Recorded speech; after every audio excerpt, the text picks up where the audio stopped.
വസന്ത് അവിടെ പറഞ്ഞതുപോലെ ഇത് അഡ്വാൻറ്റേജസ് ആവുന്ന ആർക്കാണ്?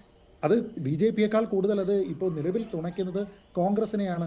അല്ലെങ്കിൽ CPI നേരത്തെ ഞാൻ പറഞ്ഞതുപോലെ ഒരു ഘടകകക്ഷി അവിടെ താഴോട്ട് വളർന്നുകൊണ്ട് CPM അവരെ ഒരുപക്ഷെ ഇങ്ങനെ സാക്രിഫൈസ് ചെയ്തുകൊണ്ട് അവിടെ BJP ഇല്ലാതെയാക്കാൻ വേണ്ടിയിട്ട് അവർ ശ്രമിക്കുകയാണ്. അപ്പോൾ അത് BJPക്കാണോ കൂടുതൽ ഗുണമാകുന്നത് കോൺഗ്രസിനാണോ എന്നുള്ളത് വളരെ പ്രധാനപ്പെട്ട കാര്യമാണ്. ഇവിടെ രണ്ട് തരത്തിലുള്ള രാമനെ പറ്റി പറയുന്ന സമയത്ത് ഇതിൽ എവിടെയാണ് ഈ കോൺഗ്രസിന്റെ രാമൻ എന്നുള്ള ഒരു കാര്യമല്ലേ? കോൺഗ്രസ് ഒരു തീരുമാനം ആദ്യം നേരാണ്, അവർക്കൊരു തീരുമാനം എടുക്കാനായിട്ട് കഴിയുന്നില്ല. പക്ഷെ അതിനുശേഷം അവർ ദേശീയ തലത്തിൽ ഒരു തീരുമാനമെടുക്കുന്നു. ആ തീരുമാനം അവർ ശക്തമായിട്ട് പ്രഖ്യാപിക്കുന്നു. അതിലവർ ചില പൊളിറ്റിക്കലായിട്ട് ഈ അവസരത്തിനെ ഉപയോഗിക്കുന്നുണ്ട്, അതുകൊണ്ട് ഞങ്ങളവിടെ വരുന്നില്ല എന്നൊക്കെ പറയുന്നു. പക്ഷേ പിന്നീട് നമ്മൾ കാണുന്ന കാര്യങ്ങൾ എന്താണ്? മധ്യപ്രദേശ് ഒന്ന് എടുത്ത് നോക്കിക്കോളൂ. മധ്യപ്രദേശിലെ കോൺഗ്രസിന്റെ ഘടകങ്ങൾ തമ്മിൽ മത്സരമാണ്. രാജീവ് ഗാന്ധി കാ സപ്ന ഹുവാ സാകാർ, രാം മന്ദിർ നേലിയ ആകാർ എന്ന് പറഞ്ഞുകൊണ്ട് അവിടെ എല്ലാം വലിയ ഹോർഡിങ്ങുകളാണ്. അവിടെ രാമന്റെ പടം, ഈ രാമമന്ദിരത്തിന്റെ ചിത്രം, ഇതെല്ലാം വെച്ചുകൊണ്ട് വളരെ വലിയ സൈസബിൾ ഹോർഡിംഗ് ആണ്. അപ്പോൾ അത്രയും വലിയ പണം മുടക്കാൻ കഴിയാത്ത കോൺഗ്രസ് പ്രദേശ് കമ്മിറ്റികളൊക്കെ തന്നെ, അല്ലെങ്കിൽ അവരുടെ പ്രാദേശികമായിട്ടുള്ള സംവിധാനങ്ങളെല്ലാം തന്നെ ചുരുങ്ങിയത് അവിടെ പോസ്റ്ററുകളെങ്കിലും അടിക്കുന്നുണ്ട്. അതിലെല്ലാം ഈ ഒരൊറ്റ ലൈനാണ്. ആ ലൈൻ ഇവിടുന്ന് വരിക. ഇപ്പോൾ പഞ്ചാബിൽ ഒറ്റയ്ക്ക് മത്സരിക്കാൻ തീരുമാനിച്ച ആം ആദ്മി പാർട്ടി പോലും സൗജന്യമായിട്ട് അയോധ്യയിലേക്ക് ബസ് യാത്ര അതുപോലും ഓഫർ ചെയ്തിരിക്കുകയാണ്. ഒരു കാര്യമുണ്ട്, ഈ ആം ആദ്മി പാർട്ടിയെ സംബന്ധിച്ചിടത്തോളം അവർ ഇത്തരം കാര്യങ്ങളിലൊന്നും രണ്ട് നിലപാടുകൾ പറയുന്നില്ല. അപ്പോൾ അവരെ സംബന്ധിച്ചിടത്തോളം അവർക്ക് ഇത്തരത്തിലുള്ള വിശ്വാസ പദ്ധതികളുമായിട്ടൊക്കെ ബന്ധപ്പെട്ട് അവർക്ക് യാതൊരു വിധത്തിലുള്ള ബുദ്ധിമുട്ടുമില്ല. അവർക്ക് ഇത്തരത്തിൽ ഫ്രീ ട്രാൻസ്പോർട്ടേഷൻ കൊടുക്കുന്നതിനോ ഡൽഹിയിൽ നിന്ന് ഫ്രീ ട്രാൻസ്പോർട്ടേഷൻ കൊടുക്കുന്നതിനോ ഒന്നും തന്നെ അവർക്ക് ബുദ്ധിമുട്ടില്ല. ഹനുമാൻ ചാലീസ ചൊല്ലുന്ന ആളാണ് ഞാൻ എന്ന് പറയുന്നതിന് അദ്ദേഹത്തിന്, അരവിന്ദ് കെജ്രിവാളിന് ബുദ്ധിമുട്ടില്ല. തെരഞ്ഞെടുപ്പ് ജയിക്കുന്ന സമയത്ത് അദ്ദേഹം മാധ്യമങ്ങൾക്ക് മുന്നിൽ ഒരു പ്രതികരണം നടത്തുന്നതിന് മുമ്പ് തന്നെ അദ്ദേഹം സത്യേന്ദ്ര ജെയിൻ പോലെയുള്ള ആൾക്കാരെ എല്ലാം കൂട്ടിക്കൊണ്ട് അവിടെ ഡൽഹിയിലുള്ള അമ്പലങ്ങളിലാണ് പോകുന്നത്. അദ്ദേഹം അത് പരസ്യമായിട്ട് പറയുന്നുണ്ട്. പക്ഷെ ഞാൻ പറയുന്നത് ഇവിടെയുള്ള വിഷയം എന്ന് പറയുന്നത് രാമനാണ്, അയോധ്യയിൽ വരുന്ന ഈ രാമനാണ്. അപ്പോൾ ആ രാമൻ, അല്ലെങ്കിൽ അവിടെ പൂർത്തിയാകാത്ത രാമമന്ദിരം എന്നൊക്കെ പറയുന്നതിന്റെ പടമാണെന്ന് വെക്കുന്നേ. ആ പടം വെച്ചുകൊണ്ടാണ് ഈ രാജീവ് ഗാന്ധിയാണ് ഇതിന്റെ എല്ലാം ഫ്രണ്ട് റണ്ണർ എന്ന് പറഞ്ഞുകൊണ്ട് രാജീവ് ഗാന്ധി കാ സപ്ന ഹുവാർ സാകാർ, രാം മന്ദിർ നേലിയ ആകാർ എന്നുള്ള ഒരു വാക്യം വളരെ കൃത്യമായിട്ട് അവർ ഉപയോഗിക്കുകയാണ്. ഇപ്പൊ ഹിമാചൽ പ്രദേശിൽ അത് ഏത് രാമനാണ്? ഹിമാചൽ പ്രദേശിൽ BJP ഭരിക്കുന്ന പല സംസ്ഥാനങ്ങളിൽ പോലും ഉച്ചയ്ക്ക് 2:30 വരെ അവധി കൊടുക്കുന്ന സമയത്ത് ഹിമാചൽ പ്രദേശിൽ പിടിച്ചോ ഫുൾ ഡേ അവധി. അതെങ്ങനെയാണ്? അപ്പോൾ അത് ഏത് രാമനാണ്? അപ്പോൾ ഹിമാചൽ പ്രദേശുകാർ നോക്കുന്ന സമയത്ത് വേറൊരു രാമൻ, മധ്യപ്രദേശിലുള്ള കോൺഗ്രസ് കമ്മിറ്റികൾ നോക്കുന്ന സമയത്ത് വേറൊരു രാമൻ, ഈ പാർട്ടിയുടെ KC വേണുഗോപാൽ നോക്കുന്ന സമയത്തും, അല്ലെങ്കിൽ അധീർ രഞ്ജൻ ചൗധരി നോക്കുന്ന സമയത്തും, മല്ലികാർജുൻ ഖാർഗെ നോക്കുന്ന സമയത്തും അത് മറ്റൊരു രാമൻ. അങ്ങനെ ഒരു രാമനുണ്ടോ? കോൺഗ്രസിന് ചുരുങ്ങിയത് ഒരു രാമൻ വേണം. ആ രാമനെ പോലും നമ്മളിവിടെ കാണുന്നില്ല. അപ്പോൾ ഞാൻ പറഞ്ഞത് പ്രാദേശികമായിട്ട്, നേരത്തെ ഞാൻ ശശി തരൂരിൻ്റെ കാര്യത്തിൽ അദ്ദേഹം എന്തുകൊണ്ടാണത് ഷെയർ ചെയ്തിരിക്കുന്നത്? അപ്പോൾ ശശി തരൂരിൻ്റെ മറ്റൊരു രാമനുണ്ടോ? അല്ല. ഓരോ സ്ഥലത്തുമുള്ള ഡെമോഗ്രഫി എന്താണ്, അവിടെ ഓരോ മണ്ഡലങ്ങളിലുള്ള സ്വാധീന ശക്തി ആർക്കാണ്, എന്താണ് തുടങ്ങിയ കാര്യങ്ങളൊക്കെ നോക്കിക്കൊണ്ടാണ് ആൾക്കാർ ഇത് ചെയ്യുന്നത്. ഇപ്പോൾ ശശി തരൂരിനെ സംബന്ധിച്ചിടത്തോളം തിരുവനന്തപുരത്ത് NSSന്റെ വോട്ട് എന്ന് പറയുന്നത് പ്രധാനമാണ്. NSSന് വളരെ ഡിക്ലെയർ ആയിട്ടുള്ള ഒരു പൊസിഷനുണ്ട് രാമക്ഷേത്ര വിഷയവുമായി ബന്ധപ്പെട്ട്. ശശി തരൂരിനെ സംബന്ധിച്ചിടത്തോളം ആ വോട്ട് ക്യാപിറ്റലൈസ് ചെയ്യണമെന്നുണ്ടെങ്കിൽ അതിന് അനുകൂലമായിട്ടുള്ള ഒരു നിലപാടെടുക്കണം. നമ്മുടെ രാഷ്ട്രീയം അങ്ങനെയാണ്.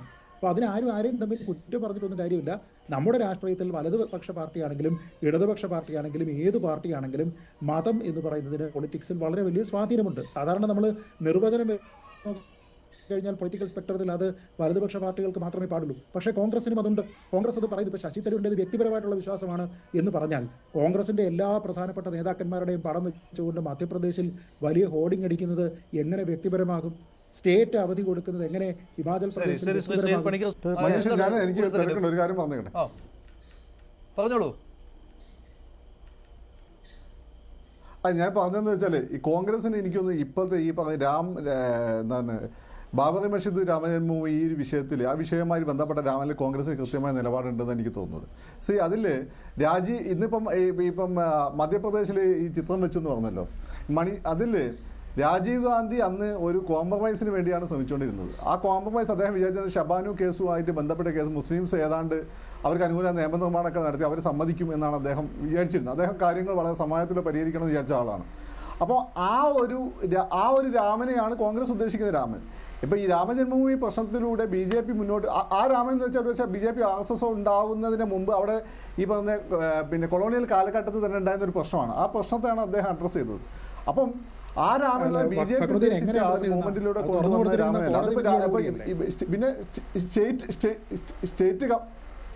സ്റ്റേറ്റ് അല്ല കോടതി വിധി വന്നത് പിന്നെ അല്ലേ, അതിന് മുമ്പേ ആ ഒരു വിഷയം ഉണ്ടല്ലോ. അപ്പം രാജീവ് ഗാന്ധി ആ കാലഘട്ടത്തിൽ രാജീവ് ഗാന്ധി ശ്രമിച്ചത് അതിന് സമാധാനപരമായിട്ടുള്ള ഒരു പരിഹാരം അല്ല.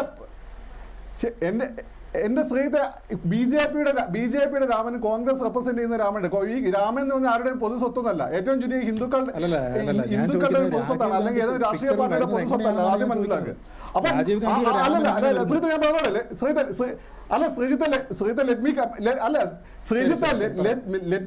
Let me complete. ഓക്കെ, എന്നിട്ട് ശ്രീജിത്ത് പറഞ്ഞോ, ശ്രീജിത്ത് അവിടെ പറയണ്ടായിരുന്നല്ലോ. ഓക്കെ, രാജീവ് ഗാന്ധി ഈ ഒരു പ്രശ്നം നിലനിൽക്കുമ്പോൾ ആ ഒരു പ്രശ്നത്തെ പരിഹരിക്കാൻ ശ്രമിച്ചത് ചർച്ചയിലൂടെയാണ്. അത് ശബാന കേസുമായിട്ട് ബന്ധപ്പെട്ടിട്ട് മുസ്ലിംസിന്റെ വിശ്വാസം പിടിച്ചു പറ്റിയെന്നുള്ള വിശ്വാസം അദ്ദേഹത്തിനുണ്ടായിരുന്നു. ആ ഒരു സാഹചര്യത്തിലാണ് എന്താണ് പറയുക, അവിടെ പൂജ നടത്താനുള്ള അനുവാദം കൊടുക്കുകയും മറ്റു കാര്യങ്ങളും എല്ലാം ചെയ്ത് ഒരു കോംപ്രമൈസിലൂടെ പോകണമെന്ന് അത് ആഗ്രഹിച്ചിരുന്നു. ആ കോംപ്രമൈസിലൂടെ പോകാൻ എന്നുള്ള കോൺഗ്രസിന്റെ നിലപാടായിരുന്നു. ആ നിലപാടിലുള്ള രാമനെയാണ് അവർ റെപ്രസെന്റ് ചെയ്യുന്നത്. പിന്നെ രണ്ടാമത്തെ കാര്യം എന്ന് വെച്ചാൽ, ഇപ്പം ഈ വിഷയത്തിൽ കോൺഗ്രസിന്റെ നിലപാട് അവരുടെ ഹൈക്കമാൻഡ് നിലപാടായിട്ടല്ലേ നമ്മൾ കാണേണ്ടത്. ആ ഹൈക്കമാൻഡ് നിലപാട് എന്താ, അവരവിടെ പോയിട്ടില്ല, അവർ ആ ചടങ്ങിന് പോയിട്ടില്ല. പക്ഷെ രാമൻ എന്നുള്ള കോൺസെപ്റ്റ് വളരെ പ്രശ്നമില്ല. പക്ഷേ ആ ചടങ്ങ് ആ രീതി രാഷ്ട്രീയവൽക്കരിക്കപ്പെട്ടു എന്നുള്ളതായിരുന്നു അവരുടെ ബേസിക് ആയിട്ടുള്ള പ്രശ്നം. അപ്പൊ അതുകൊണ്ട് പക്ഷെ ആ ക്ഷേത്രം നിർമ്മിക്കപ്പെട്ടത് എങ്ങനെയാണ്, അത് കോടതി വിധിയിലൂടെയാണ്. പ്രതിഷ്ഠിക്കപ്പെട്ട രാമനുമായിട്ടല്ല അവരുടെ പ്രശ്നം, അത് അവിടെ കൊണ്ടാടപ്പെട്ട രീതിയിലാണ്. അത് മാത്രമല്ല, സംസ്ഥാന തലത്തില് ശ്രീജിത്ത് തന്നെ നേരത്തെ പറഞ്ഞ പോലെ സംസ്ഥാന തലത്തില് അവര് കോൺഗ്രസ് ലിബറൽ പല നിലപാടുകളും പല ഘട്ടത്തിലും അവരെടുത്തിട്ടുണ്ട്. ആ നിലപാടിന്റെ ഭാഗമായി രാജീവ് ഗാന്ധിന്റെ നിലപാട് ഉയർത്തിപ്പിടിച്ചുകൊണ്ട് അവർ ബീഹാറിൽ ഈ പറയുന്നവര് മധ്യപ്രദേശിൽ ഈ ഇലക്ട്രോണിക്കൽ ആയിട്ടുള്ള ഒരു ലോജിക് അവർ മുന്നോട്ട് വെച്ചത് അവർക്ക് നാളെ ഗ്രൗണ്ട് എടുക്കാൻ വേണ്ടിയിട്ട്. രാജീവ് ഗാന്ധിയാണ് രാമക്ഷേത്രം എന്നുള്ള മധ്യപ്രദേശ് ഘടകത്തിന്റെ നിലപാടിൽ കുഴപ്പമില്ല എന്നാണ് ഫക്രുദ്ദീൻ പറയുന്നത്. ഫക്രുദ്ദീൻ പറയുന്ന രാമനെ പോലും കോൺഗ്രസിന്റെ ഹൈക്കമാൻഡ് ഓണപ്പ് ചെയ്യുന്നില്ലല്ലോ. അങ്ങനെയാണെങ്കിൽ ഇത് ഹിമാചൽ പ്രദേശിൽ മാത്രമല്ലോ, കേരളത്തിൽ വെക്കാമല്ലോ അതേ ബോർഡ്. രാജീവ് ഗാന്ധിയുടെ സ്വപ്ന സാക്ഷാത്കാരം വന്നിരിക്കുന്നു. അല്ലല്ല, ഫക്രുദ്ദീൻ കേരളത്തിലെ കോൺഗ്രസിന് വെച്ചാൽ എന്താ കുഴപ്പം? ഫക്രുദ്ദീൻ കേരളത്തിലെ കോൺഗ്രസിന് ഈ ബോർഡ് വെച്ചാൽ എന്താ ഫക്രുദ്ദീൻ കുഴപ്പം? കേരളത്തിലെ കോൺഗ്രസിന് ഈ ബോർഡ് വെച്ചാൽ എന്താ കുഴപ്പം? അത് തന്നെയല്ലേ ഇവിടെ കേരളത്തിൽ അതാണ് നമുക്ക് കേരളത്തെ സംബന്ധിച്ചിടത്തോളം ഒരു വളരെ കൃത്യമായിട്ടുള്ള ഒരു പൊളിറ്റിക്കൽ ധ്രുവീകരണം ഇതുമായിട്ട് ബന്ധപ്പെട്ട് നടന്നിട്ടുണ്ട്. മൈനോറിറ്റിക്ക് ഏറ്റവും കൂടുതലായിട്ട് ഇലക്ട്രോണൽ പൊളിറ്റിക്സ് വിവിധ വിഭാഗങ്ങളെ വിവിധ വിഭാഗങ്ങളെ കാറ്റർ ചെയ്യേണ്ടി വരും. അതുകൊണ്ട് തന്നെയാണ് ഈ പലസ്തീൻ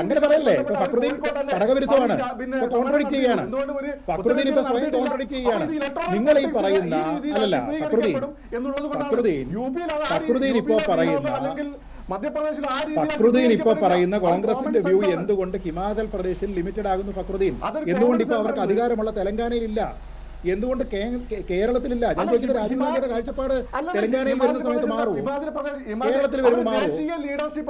ദേശീയ ലീഡർഷിപ്പ് എടുത്ത നിലപാട് വളരെ കൃത്യമാണ്. പക്ഷേ ഹിമാചൽ പ്രദേശിൽ അവരൊരു ആ രീതിയിൽ എല്ലാം എന്താ പറയാ, എല്ലാവരും സെൻട്രലൈസ്ഡ് ലീഡർഷിപ്പ് അടിച്ചേൽപ്പിക്കുന്ന ഒരു സംഭവം അവർക്കില്ല.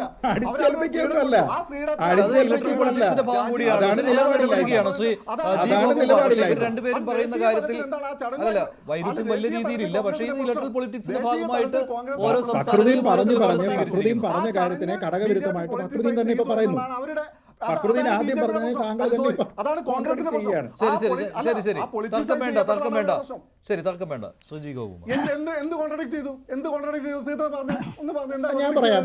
താങ്കൾ പറഞ്ഞത് കോൺഗ്രസിന് രാജീവ് ഗാന്ധിയുമായി ബന്ധപ്പെട്ട അദ്ദേഹത്തിന്റെ ഒരു കാഴ്ചപ്പാടുണ്ട്. ആ കാഴ്ചപ്പാടുമായി ബന്ധപ്പെട്ട അവരുടെ രാമൻ എന്ന് പറയുന്ന വ്യൂവിനെ മധ്യപ്രദേശിൽ പറഞ്ഞു. ഞാൻ പറഞ്ഞ ആ നിലപാട് തെലങ്കാനയിൽ വരുന്ന സമയത്ത് എങ്ങനെ മാറും, കേരളത്തിൽ വരുമ്പോൾ എങ്ങനെ മാറും? എല്ലായിടത്തും രാജീവ് ഗാന്ധി പറഞ്ഞതും രാജീവ് ഗാന്ധിയുടെ നിലപാടും അദ്ദേഹത്തിന്റെ സമാധാന ശ്രമവും എല്ലാം ഒന്നാണ്. പക്ഷെ ഈ ബോർഡുകൾ വേറൊന്നും കാണുന്നില്ലെന്നേ. ഈ ഫക്രുദ്ദീൻ, ഞാൻ മറുപടി പറയുകയാണ്. ഫക്രുദ്ദീൻ എന്നോട് ചോദിച്ച ചോദ്യത്തിന് ഞാൻ മറുപടി പറയുകയാണ്. അപ്പൊ തടസ്സപ്പെടുത്തരുത്. ഞാൻ ചോദിക്കുന്നത് ഈ നിലപാട് മധ്യപ്രദേശിൽ മാത്രമായി മാറുകയും മറ്റുള്ള കോൺഗ്രസ് ഉള്ള സ്ഥലങ്ങളിൽ വരാതിരിക്കുകയും ചെയ്യുന്നതിന് ഇരട്ടത്താപ്പെന്നാണ് സാർ പറയുന്നത്. ഏറ്റവും സിമ്പിൾ. ഇല്ലെങ്കിൽ നിങ്ങളുടെ നിലപാട് രാജീവ് ഗാന്ധിയുടെ നിലപാട് എങ്ങനെയാണ് മറ്റ് സംസ്ഥാനങ്ങളിൽ പോകുമ്പോൾ അതിർത്തി കഴിയും മാറും.